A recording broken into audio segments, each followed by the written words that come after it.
ইন্নাল হামদুলিল্লাহ আউযু বিল্লাহি মিনাশ শাইতানির রাজিম বিসমিল্লাহির রহমানির রহিম।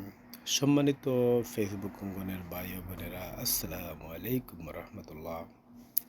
আজকে আরেকটা বিষয় নিয়ে আসছি, এটা হলো কি কোরআনকে প্রশ্ন করা। তো আজকে আমরা প্রশ্ন করব 21 নম্বর প্রশ্ন। এই 21 নম্বর প্রশ্নের মধ্যে আসছে, হে কোরআন,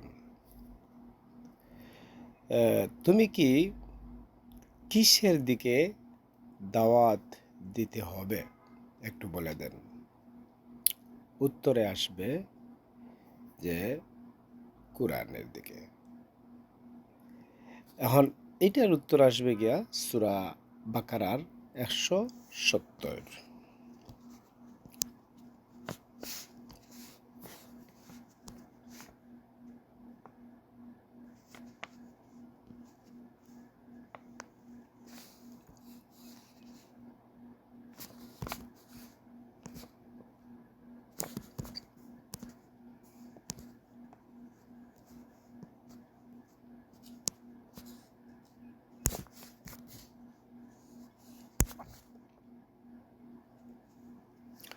এখানে দেখেন 170 নম্বর আয়াতের মধ্যে আল্লাহ কি বলছেন, এই যে আরবিটা আপনি পড়বেন, ওয়াইযা কিলা লাহুম, এই যে আর যখন তাদেরকে বলা হয় তোমরা অনুসরণ করো যা আল্লাহ নাজিল করেছেন, তারা বলে বরং আমরা অনুসরণ করব আমাদের পিতৃপুরুষদেরকে যার উপর পেয়েছি।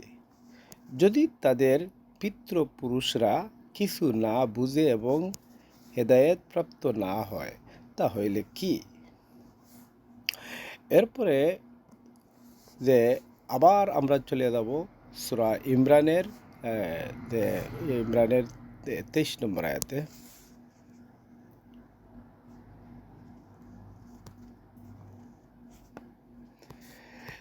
সূরা ইমরানের 23 নম্বর আয়াতের মধ্যে যে কথাটা বলা হয়েছে, আলাম তারা ইলাল্লাযীনা, এই যে তুমি কি তাদের প্রতি লক্ষ্য করনি যাদেরকে কিতাবের যে অংশ বিশেষ দেওয়া হয়েছে, তাদেরকে আল্লাহ কিতাবের দিকে আহ্বান করা হচ্ছে যাতে তা তাদের মধ্যে মীমাংসা করে, অতঃপর তাদের একদল ফিরে যাচ্ছে বিমুখ হয়ে। এরপরে আমরা আরও দেখব সূরা লুকমানের 21 নম্বর আয়াতের মধ্যে আমরা যে কথাটা দেখব, দেখেন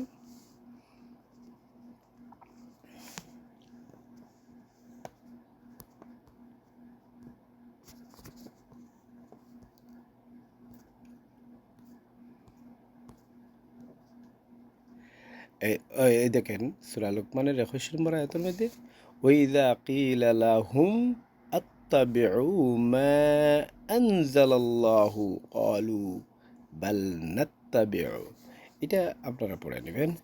আর যখন তাদেরকে বলা হয় আল্লাহ যা নাজিল করেছেন তোমরা তার অনুসরণ করো, যখন তারা বলে বরং আমরা তার অনুসরণ করব যার উপর আমাদের পিতৃপুরুষদেরকে পেয়েছে। শয়তান তাদেরকে প্রজ্বলিত আযাবের দিকে আহ্বান করলেও কি তারা পিতৃপুরুষদেরকে অনুসরণ করবে? এই লোকই প্রশ্ন নম্বর 21। এখন যে এ পর্যন্ত, তো আপনারা ইনশাল্লাহ দ্বিতীয় 22 নম্বর প্রশ্ন ইনশাল্লাহ আমি 22 নম্বর প্রশ্ন, এখানে 3-4টা আয়াত আসছে, এটা আমি বলবো পরের পর্বে।